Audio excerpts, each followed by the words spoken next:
The man known as Dr. Seuss grew up in Springfield, Mass., drawing inspiration from the local zoo and his German roots, and telling tall tales, turning minnows into whales. So it was very influential in sort of shaping, the artist he would later become. From the New England News Collaborative, this is Next. We'll learn about how our region shaped the artist. Plus, we'll meet youth activists drawing attention to climate change. It's going to severely affect a lot of people, especially poor people and people of color. So that's why I'm here today, to stand up for the people who are most in need. A new book explores the history of a mill town from the point of view of everyday objects. You often hear the old cliche, if walls could talk. Well, now they can. And so be careful what you say. Finally, we'll meet a modern-day troubadour and one-man band. I call it swamp Yankee music. It's next.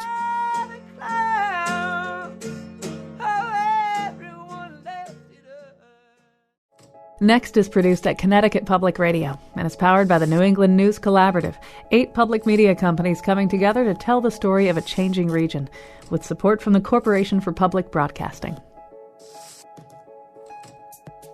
I'm John Dankosky. Thanks for joining us. And we're going to start with news about the region's churning energy mix as states try to get more renewable power while still relying heavily on natural gas. In Rhode Island, the developer of an 84-turbine wind farm, Vineyard Wind, has announced that they're changing the layout of the farm to reduce its impact on fishermen. Eric Stevens, the company's chief development officer, says the decision comes after a number of discussions with concerned squid fishermen. These turbines are closest to an important squid fishing area that's further to the north. And also these turbines are the closest to an area that is frequently transited by fishing vessels. So by removing these turbines, we were able to address all these different issues. Fishermen applaud the decision, but say the overall orientation of the massive wind farm isn't conducive to traditional fishing routes.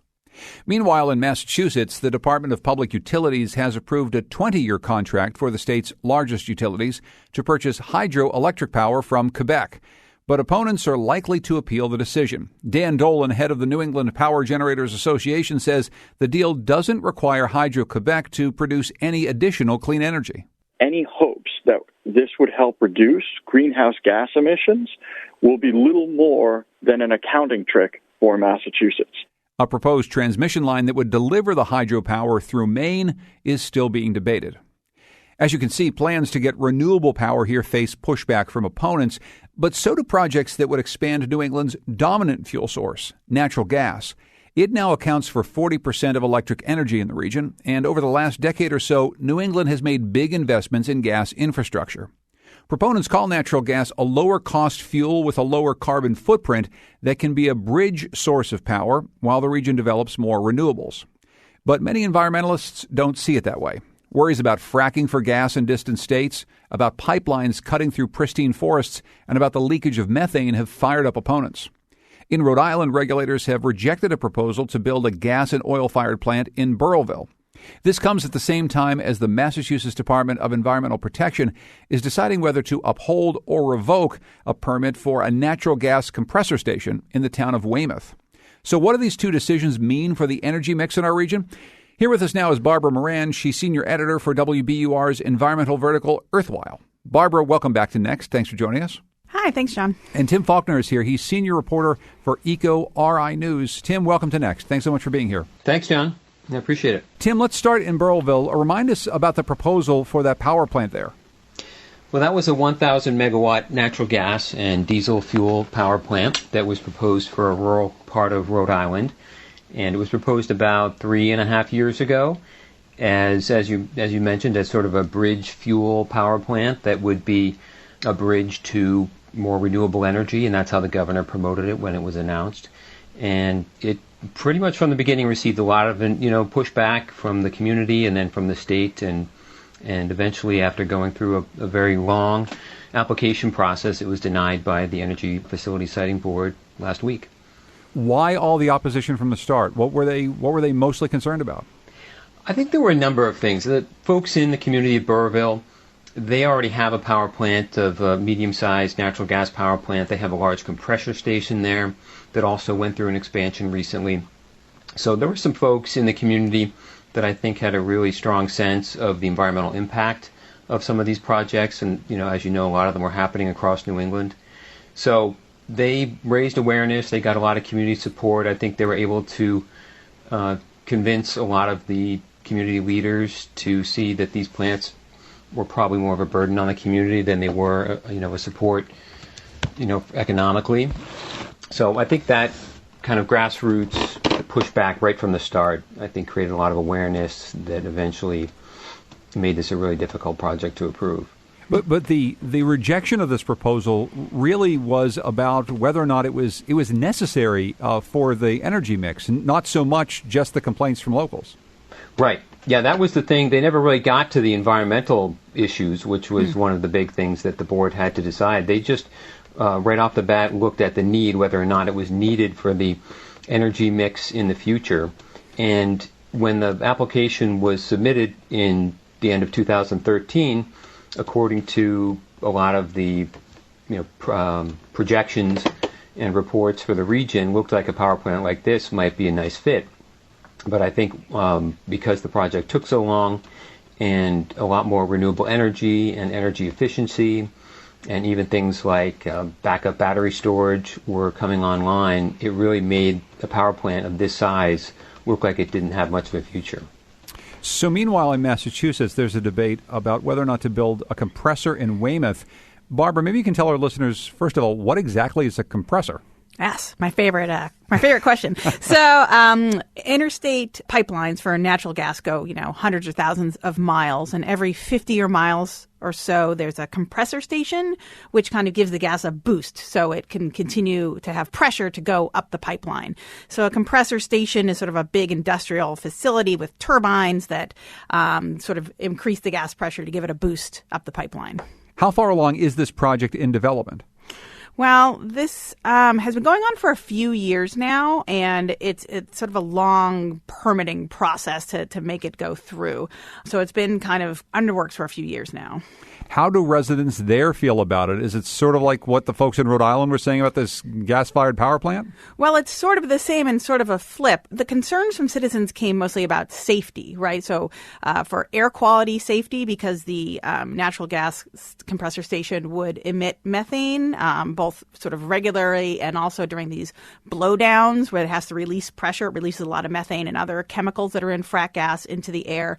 And this is in an area that already has higher levels of respiratory disease and pediatric asthma than other areas. So there's that health concern. And there's also a safety concern because these stations explode sometimes or give off a lot of gas that can explode. And there was an explosion near a compressor station in Michigan just in January. So there's worries about that happening and, evacuation procedures and that kind of stuff. So those safety concerns came up from the local neighborhood folks. But then there's the other larger concern about whether we should be building more natural gas infrastructure in Massachusetts or New England, that building this will just prolong our, attachment to fossil fuels when we should be, getting rid of this bridge or getting over this bridge and going to solar and wind faster. I want to ask you both about that. And how much of the controversy around projects like this really stems from that larger question? When people say, I don't want a compressor or I don't want a new power plant, it may have to do with the environmental concerns or the local impacts, but it also does have to do with this bigger question. Do you think, Barbara, that the opposition to a plan like this is really coming from people who say, let's get more into renewables already and just get off of gas? Yeah, well, my sense with this particular project is that it came originally from safety and pollution concerns from the neighborhood, but that it became quickly absorbed into this larger discussion about fossil fuels. So in this project, it came from that, but there is a very active movement in Massachusetts and New England to get rid of natural gas wherever possible and not build more infrastructure. Tim, what do you think about that question? Yeah, I mean, I agree. I think that the question about the bigger, pollution and energy issues were definitely played a big role, especially climate change. I think that was a big concern. The power plant in Rhode Island would have been the largest emitter of carbon dioxide in the state had it been approved and built. So I think there was that local concern that the state would not be able to meet its emission reduction goals. And so, I think that kind of was almost like a statewide issue that I think drew a lot of people to oppose this project. Barbara, you've been covering the closure of the last big coal-fired plant in the region and, of course, the closure of the Pilgrim nuclear power plant there as well. What does all this tell you about the energy mix right now? If it's hard to get new natural gas projects sited and we're closing down some of the existing fossil fuel or nuclear plants, what does it mean for our energy mix in the near term?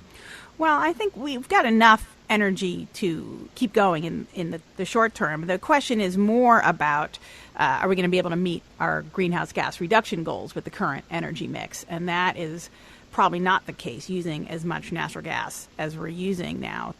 And Tim, what do you see as the future for the energy mix here in your state and also across New England? Well, it definitely looks like it's changing and rapidly, and a lot of it has to do with offshore wind. I mean, there's thousands and thousands of megawatts of offshore wind projects that are close to being approved or approved already. And all the states from New York up to Maine are really aggressively wanting to build projects off the coast of New England. So there's a lot of investment going on. Projects are being announced every day. So it looks pretty clear that we're going to be seeing a lot more renewable energy and probably a lot less need for as many natural gas and other fossil fuel plants. So I think it's going to change pretty dramatically in the next 10 years. Barbara Moran edits Earthwhile at WBUR. Barbara, thanks so much for joining us again. I appreciate it. Thank you. Tim Faulkner, senior reporter for EcoRI News. Thank you, Tim. My pleasure, John.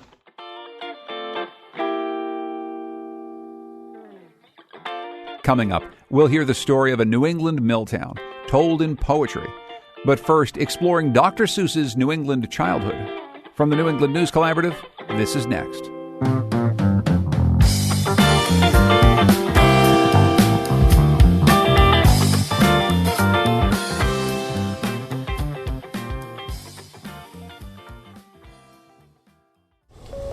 Next is made possible in part by our founding supporters, who believe in the power of collaborative news coverage, including the Common Sense Fund, supporting the New England News Collaborative and its coverage of climate change and the evolving clean energy economy.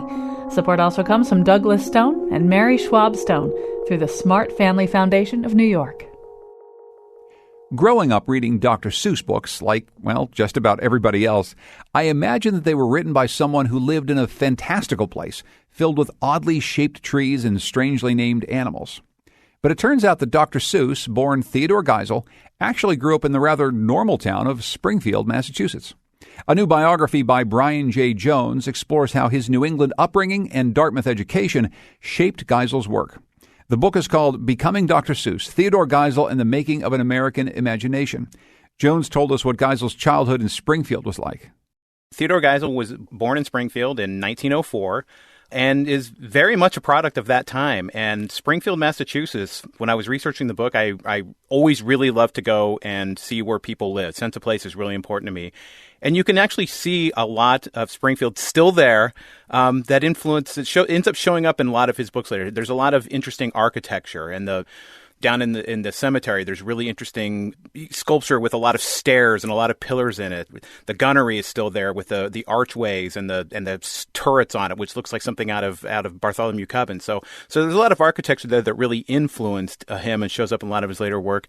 His father was the head of the park system and took him regularly to the zoo right there in Springfield. So he did have a sense of animals, though, as he said later. When he started to draw them, he just put the knees where he thought they should go. He didn't actually really have a sense of anatomy. But there's a lot of Springfield that shows up in there, and you would really see it especially in his first book, and to think that I saw it on Mulberry Street. There is a real Mulberry Street in Springfield. It does not intersect with some of the streets they name in the book, but, that's a Springfield influence there as well. When that book first came out, it blew out of the local bookstore the night before it even went on sale. All the locals had to get a copy of that book. So it was very influential in sort of shaping, the artist he would later become. You quote a passage of, and to think that I saw it on Mulberry Street to help describe his childhood. And here it is. It's stop telling such outlandish tales. Stop turning minnows into whales. You write, but for Ted himself, turning minnows into whales was all part of the fun. Can you talk about that? Because it's such an interesting idea. Yeah, and actually that influenced the way he was his entire life, which makes it, as a biographer, sometimes very frustrating and very fun as well. he always liked a good story almost more than he liked the truth a lot of the time. So a lot of times there's a little nugget of truth in a story he's telling, and he's embellished it, usually to make it funnier. He really likes the stories to be funny. But he really did love that telling of tales. And there's a story he told quite often about why he didn't like public speaking. And the story goes that you were selling Liberty bonds during World War I, and whoever sold the most bonds, they would bring 10 boys up on stage, and they were going to be given medals by Colonel Roosevelt, the former president, Teddy Roosevelt. And in the story, he's standing out on stage with all these other boys, and Roosevelt's going down the line and pinning medals on all the boys, and gets to the end of the row, and he's out of medals, and looks at young Ted Geisel and says, what the hell is this kid doing here? And hustles him off stage. For the rest of his life, Geisel would talk about how he was just mortified, how this had scarred him for life, how he hated appearing in front of crowds because of this. I couldn't find any evidence of any of that happening. I know Roosevelt was there. I looked at the pictures on the front page of the paper. There's no collection of Boy Scouts there getting medals. So it's one of those things. But it's a great story, and there's enough truth in it that Roosevelt was there. He did talk about the importance of Liberty bonds. Probably acknowledged the boys that had won them, but there's a lot of details then built onto the story that are really hard to verify, but again, make for a really great story. So how do you handle that as a biographer as you try to run down the tales, maybe tall tales told by someone who's a gifted, born storyteller, and probably he told those stories to all the people who ever knew him, so they believe those stories are true too. Yeah, that's absolutely right. And and even in his life, he would say something like, I read these short pieces on me in the newspapers and these things that are supposed to be biographies of my life, and they're full of these tall tales that usually I started myself. So he he knew he was part of the problem. What you have to do as a biographer is just keep going to the tape as much as possible. Try to, like I did with the Roosevelt story, go to the newspaper record at the time, find out, was Roosevelt really there? That was one of the first questions I had to ask. So, try to back it up factually as much as you can. The issue you've got with Dr. Seuss is, he died 25 years ago at age 87. So most of his contemporaries are gone. You can't talk to his mother or his father or his sister and he had no children.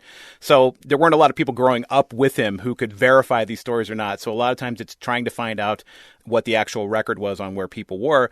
But the other thing you can do with him is he tells stories countless times, and you can see him adding details as he goes along and embellishing them. So if you go back far enough, a lot of times you can probably get close enough to the story. And what you finally have to do with the biographer is there's times you have to throw up your hands and just say, according to Ted, at that point. What was his time at Dartmouth College like?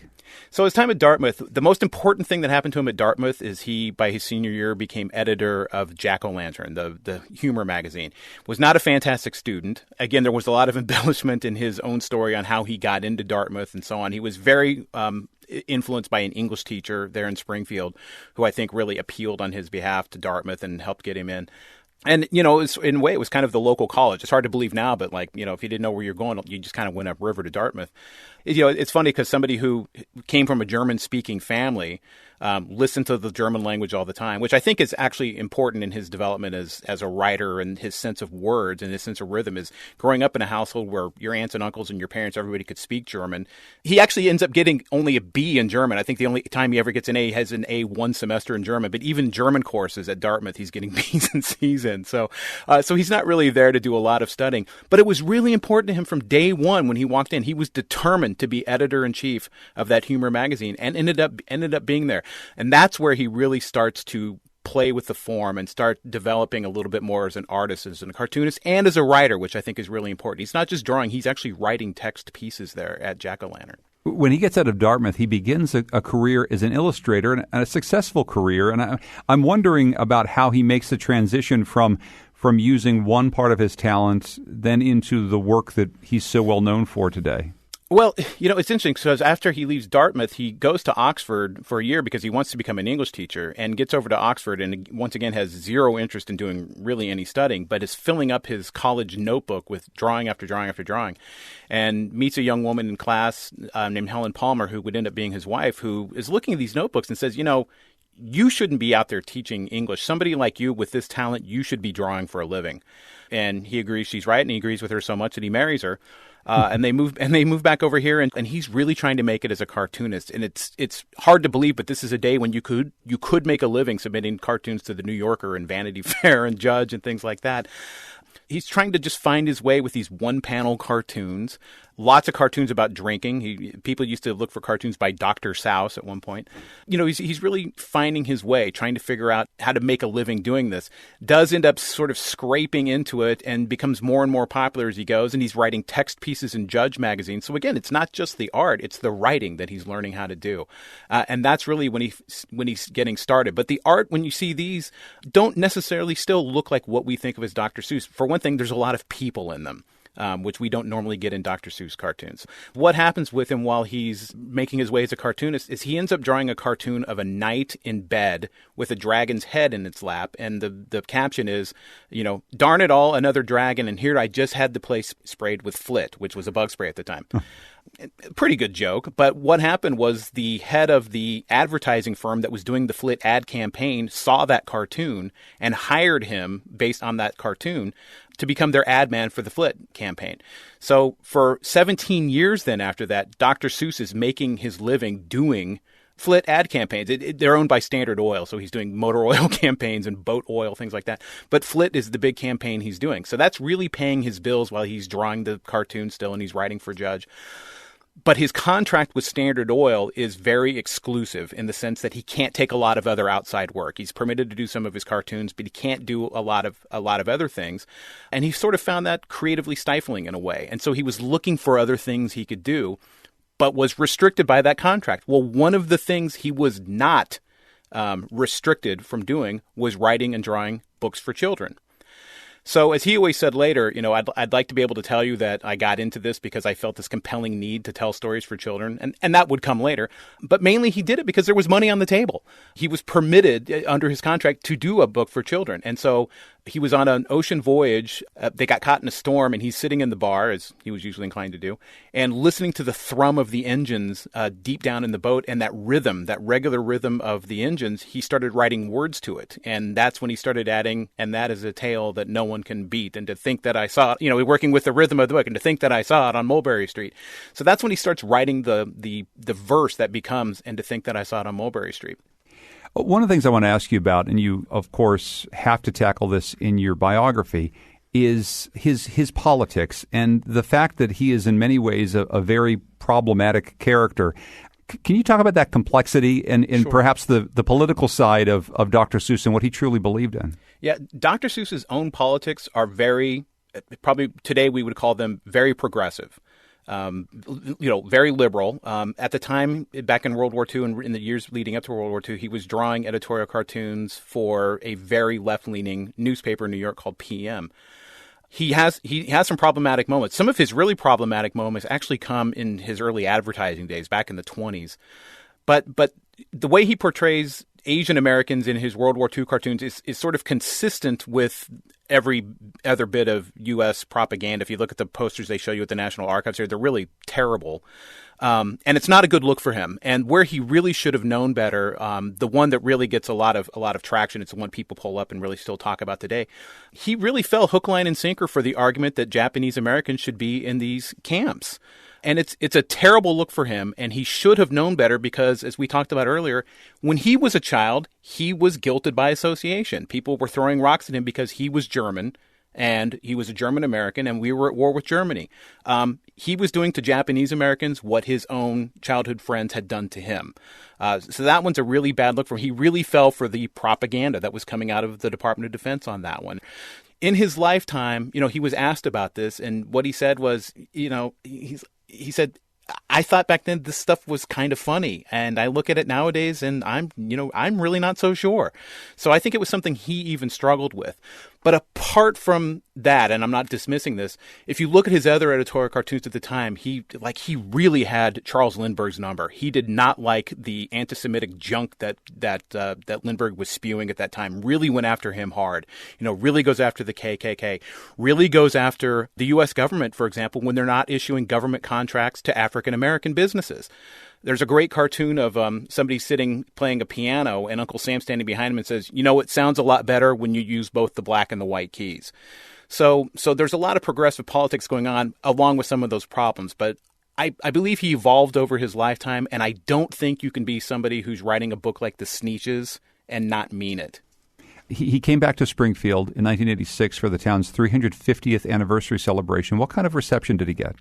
He was a rock star. I mean, this is the Beatles coming back to Liverpool almost. Yeah, and he hadn't been home in a long time. His father was still living there and had moved away, and he had to put him in a home. But he comes back to visit, and the mayor of Springfield was very clever because saw that Ted was getting a degree somewhere close by. I can't remember where, but somewhere close enough by. He said, "Hey, you should come by Springfield." And Dr. Seuss is very serious about this. You know, he comes back and he says, I don't want to make speeches. I don't want big dinners and receptions. I just want to enjoy you, and I want to enjoy Springfield. And the mayor takes most of that to heart, does put him on a bus and kind of ferries him around town and shows him the sights.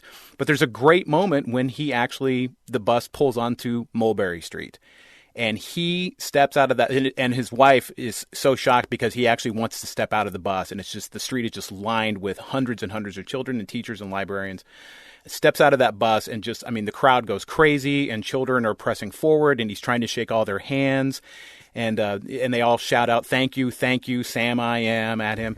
And he gets back on that bus, and he's really choked up. And he kind of looks over at his wife, and he mouths the words, "Wow." That's one of those moments in his life where it really hit him that, what he had done had mattered and made a difference. I think he knew conceptually it did. But I think that moment right there, again, being treated like the Beatles in your hometown, really, really made an impact on him. It's a really neat moment. Brian J. Jones is author of Becoming Dr. Seuss, Theodor Geisel, and the Making of an American Imagination. Brian, thanks so much for joining us. I really appreciate it. Thank you. This has been great. The environmentalist message of Dr. Seuss's The Lorax isn't lost on young climate activists in Boston. Their message, adults of the world, do something before it's too late. For instance, they say, look at the North Atlantic right whale, a species threatened by climate change. 2 more dead whales have just been found in the Gulf of St. Lawrence, bringing the total number of dead whales found there to 4 in June alone. To draw attention to the whale's plight, young people from the nonprofit Our Climate depicted the endangered mammals in a giant mosaic on Boston Common using more than 1,200 individually painted tiles. WBUR's Miriam Wasser went to the event and sent us this postcard. Good morning, and welcome to Our Climate's Right Whale Mosaic. I'm Izzy Goodrich, a 15-year-old from right here in Boston. I'm Ava Harrington. I'm 17, and I live in North Reading, Massachusetts. I'm Lorenzo. I'm 14, and I'm from Boston. My name's Taya, and my age is 8. My name is Eben Bine. I am the New England Field Coordinator for Our Climate, which is a youth-led organization that advocates for climate policy. Today, we gathered over 1,000 cardboard cutout tiles. They're made from recycled cardboard, on which young artists from across Massachusetts have painted what they stand to lose to climate change. I'm drawing Föhr, which is the island my family's from in northern Germany, and it's sinking, so I would like to keep it around. I'm drawing people holding hands on an earth to show that we could lose the human species. I'm just about to put my painting over in the big whale. And I wrote, we need to save our earth. And I put a little earth in the middle. My name is Joe Carrig. I'm a 7th grade visual art teacher at Boston Latin School. And I had about 400 of my students' paintings in this project. This is Ashley, who did the earth here. Oh, this is Andrew. Snow. He's got footsteps in the snow. This is Sasha's whales. And this girl's really poetic, Vivian. Being alive. And this is a sun over the edge of the earth with clouds. And she's just incredible visually what she does. You know, we see rising sea levels, melting ice caps. We're going to have a lot of water crises, especially in the eastern side of the world. Things like malaria might start to grow, and it's going to severely affect a lot of people, especially poorer people and people of color. So that's why I'm here today, to stand up for the people who are most in need. I think because we're going to be the next generation that has to take care of this, we're going to be the next leaders, we're going to have to be the ones to make all the difficult conversations on how we can make this work. It's important that we show up earlier rather than later because there are going to be a lot of consequences. It's a beautiful day. You have so many tourists, people from all over the place. I met a couple from Florida, I met a couple from Colorado, Philadelphia, and they see this giant art mosaic. And so naturally they get curious, and that's kind of like the best part of this, is that you have people walking by, they stop and ask what's going on, and you can educate them and inform them. When you find the 1 or 2 people that actually listen, have to take the time to listen to you, and actually take one of your flyers, it's like such a note of confirmation, and that's the sphere we go into as fighting for climate change, is knowing that there's going to be setbacks and people like turning down on us, but there will be people turning up and saying yes to this.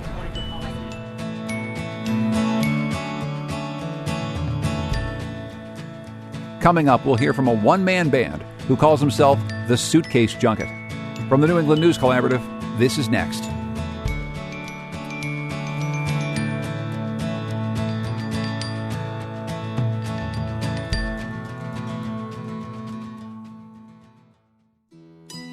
Next is made possible in part by our founding supporters who believe in the power of collaborative news coverage, including the John Merck Fund, supporting the New England News Collaborative and its coverage of climate and clean energy. Support also comes from the Melville Charitable Trust.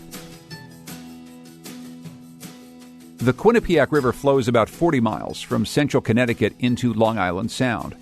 Its pathway winds through some of the state's deepest pockets of pollution. For decades, 19th century factories and densely populated towns poured sewage and industrial waste right into the river. But recent history has been kinder to the Quinnipiac. Conservation and environmental laws have boosted water quality, and fish and other wildlife have slowly returned. Connecticut Public Radio's Patrick Scahill recently met up with a biologist to paddle the Quinnipiac River and take a closer look.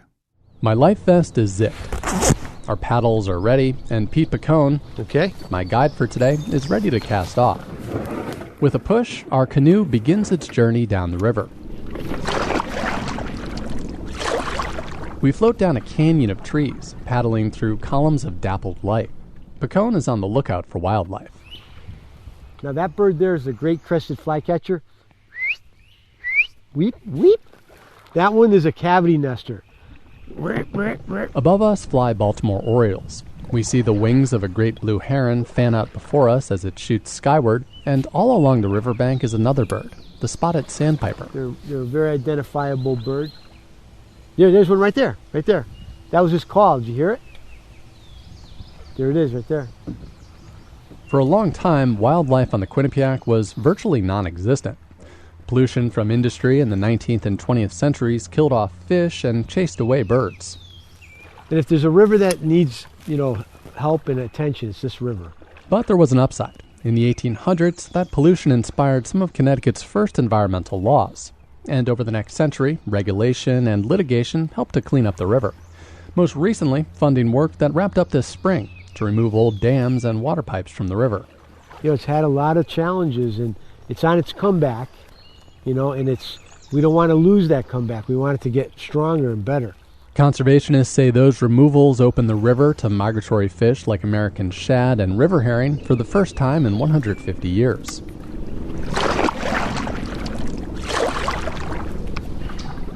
Today, Picone paddles our canoe through branches and navigates around woody snags.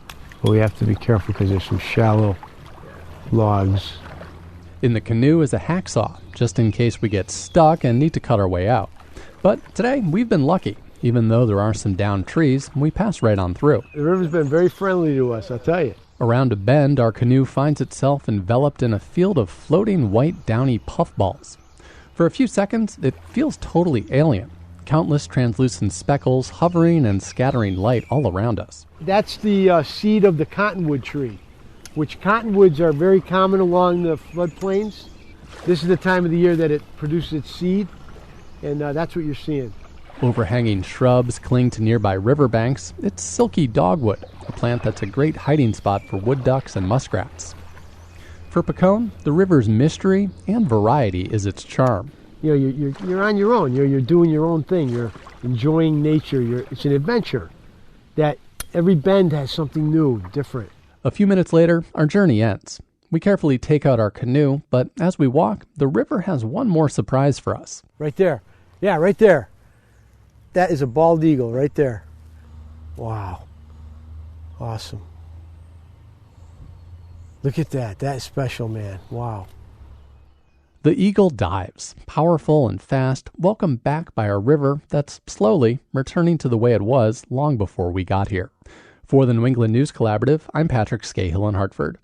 Many polluted rivers in New England are making a comeback, and so are some of the old mills that polluted them in the first place.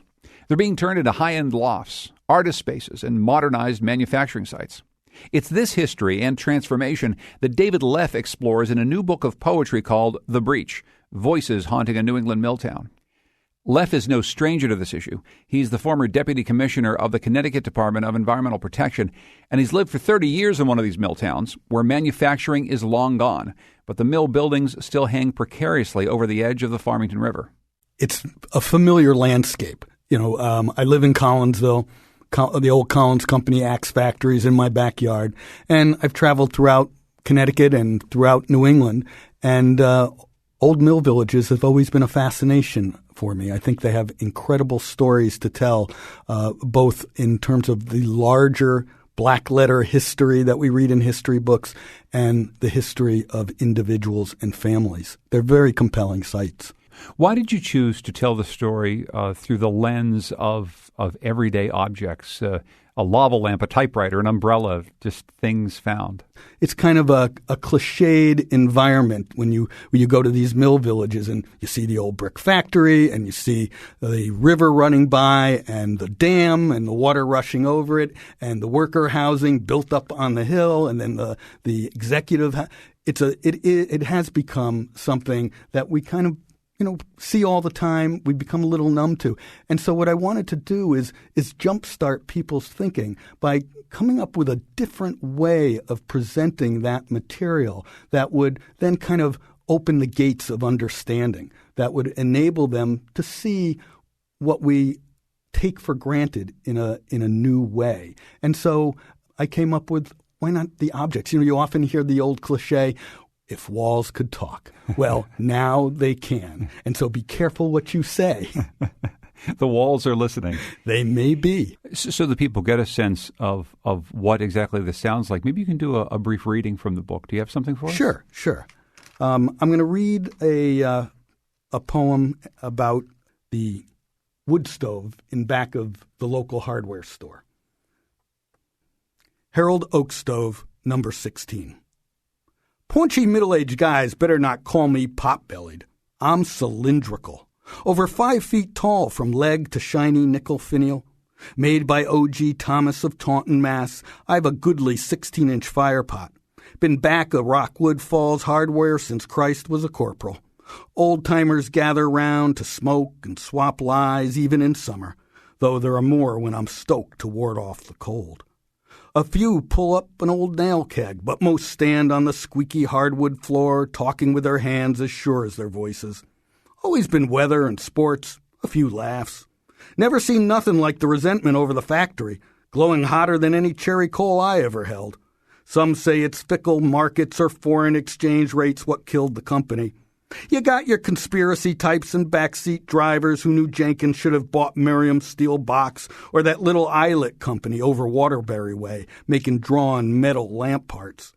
Then there's the Monday morning quarterbacks whose 20/20 hindsight saw statistical process control, computer-aided design, or a continuous wire casting machine as saviors. Never heard none of it before. Now everyone's an Edison. I love the fact that he's made in Taunton, Mass. For some reason. Yeah, well, it just seemed like the perfect stove to have, another New England manufacturing town. And they traded all, they had one product and they were known for that product, but they bought other products to make what they produced. One of the things that you're grappling with, of course, is a more current issue at so many of these mills, and something that you grappled with when you worked at the Department of Environmental Protection, environmental concerns like contamination in groundwater, cancer clusters. How did you want to think and talk about that issue from your lived experience in this book? Well, when I worked at DEP, I confronted these issues, even though my bailiwick was mostly parks, forests, fisheries, and wildlife. But this was an issue that I confronted on occasion, this groundwater contamination from an old factory. And you hear not only those voices that are upset about the contamination, but you hear from the owners, you hear from people who held jobs at the factory. There's a variety of voices that come to you. And so what I wanted to do was present all that complete range of voices, the complexity that we spoke about earlier, and not just, oh, isn't it horrible and it's all bad and it's terrible. Well, groundwater contamination is terrible, but there's a whole history behind how it happened and why it happened and changes in regulation. I just didn't want to present, the regulator point of view. I wanted, both the people who have benefited from the fact that there was contamination, easy to throw things out the door, as well as those who are suffering from it. The wife of a factory owner poses an interesting question in your book. She asks, how do you comply with regulations that didn't exist in the 1950s and the 1970s? And it is an important question to ask. That said, there is some thought that people perhaps starting in the 1880s should have known better. How do you think about that question? It is a reasonable question, and it's a very hard one to answer. You could follow all the rules and still wind up with contaminated groundwater because both the public, the government, and industry perception was very different. Doesn't mean that there shouldn't be responsibility for those who benefited, but that's a very reasonable question for someone to ask. But there simply was not the consciousness of this. Now you might say, well, they should have known better, but it's hard for us with the knowledge that we have now about contamination in parts per billion, for God's sake, to really judge those who came earlier, even though they have to be held responsible. David Leff is former Deputy Commissioner of Connecticut's Department of Environmental Protection. He's the author of several books, but also this new one, The Breach, Voices Haunting a New England Milltown. David, thanks so much for joining us. I appreciate it. Thank you, John. For more about how our industrial past influences our region in the present, check out the video of our live event at the International Festival of Arts and Ideas at nextnewengland.org. We'll be sharing a portion of that conversation on Next in the coming weeks. Matt Lorenz knows something about making the most of old things. He's a touring musician from Western Massachusetts who surrounds himself with homemade gadgets and gizmos. It's part of what makes his unique sound as the one-man band, The Suitcase Junket. New England Public Radio's Karen Brown introduces us to this old-fashioned troubadour. To say Matt Lorenz doesn't like to waste things is an understatement. He takes old guitar frets and hammers them into earrings. He converted a box of junk into an instrument. It's basically an old cheese box that I had full of bones and silverware. The bottom symbol is the wooden box. The top symbol is all these objects hanging off of an old 8mm film reel. On stage, Lorenz wears ratty yellow loafers he got used 15 years ago. And his guitar he found in a dumpster. It had this weird, buzzy, growly sound. It only sounded good in an open tuning. And I, sort of fell in love with the limitations of it. In short, Matt Lorenz is highly resourceful in music and in life.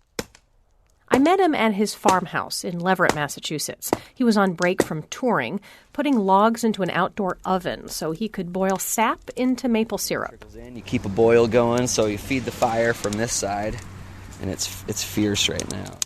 But despite his bohemian setup, Lorenz is no ragtag indie musician.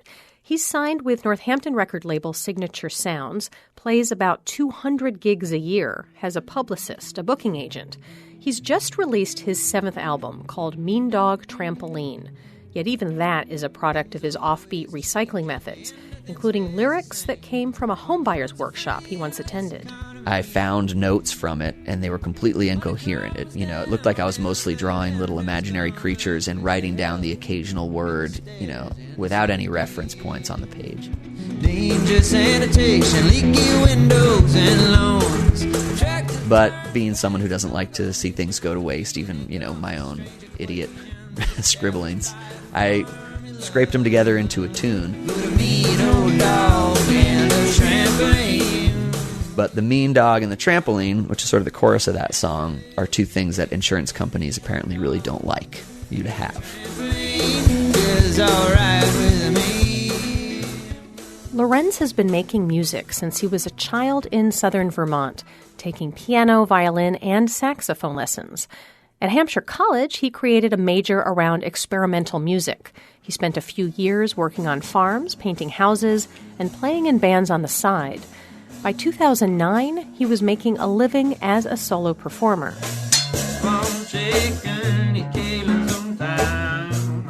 His latest incarnation is called the Suitcase Junket, a nod to his sentimental collection of old suitcases. Lorenz is the Junket, a one-man band who strums a guitar while sitting at a large contraption of homemade and traditional instruments. He's not exactly sure how to describe the musical style of the Suitcase Junket, though he tries. I call it swamp Yankee music. The swamp being a place, he says, where some things go to decompose and other things come to life. His music has hints of southern rock and soul, as might be played by what he calls a northern swamp person. Sort of like independent, a little bit grumpy, but, throws a good party. Likes people around a couple times a year, or, I don't know. Maybe I'm just describing myself. Even so, he does write a lot about relationships, including in his new song, Everything I Like.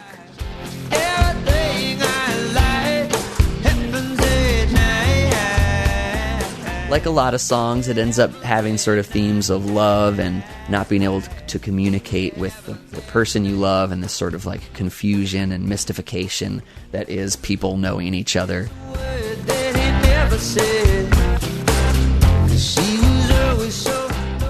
These days, he spends a lot of time alone. At first, becoming a one-man band was a financial decision. It was expensive to pay travel costs for a full band. Then he grew to like performing solo. I think it helped me grow as a musician and a performer a lot faster, having no one to lean on, being up there. Okay, you have to tune right now. Are you going to say something? Best try to make it, interesting or humorous or something. And also that idea that partway through a song you could decide to play it differently. And, you wouldn't have a band, throwing their hands in the air like, well, what's this guy up to again?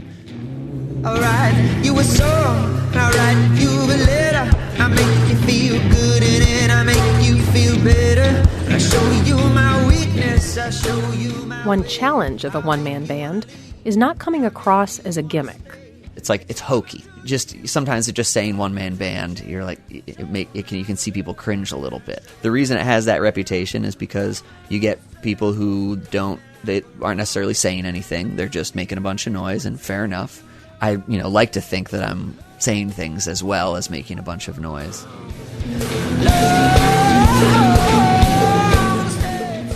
And sometimes, for what he calls a musical palate cleanser, he'll step out from behind his contraption and play acoustic guitar. He'll often close the night with an Irish-style ballad he wrote, Red Flannel Rose. I was cold and I was hungry, but I was feeling pretty good. And the fabric of the place was just starting to show. That's when I met her, my red flannel rose. And it's a really nice moment because it is this kind of...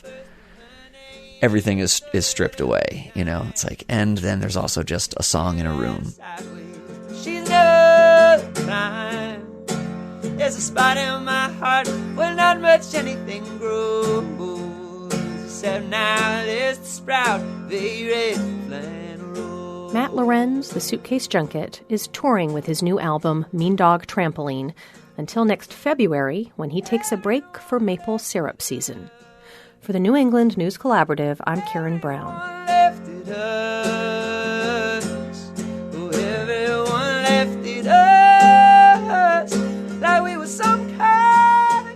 As a reminder, if you know about great New England music that you'd like to have featured on Next, drop us a line at next@ctpublic.org.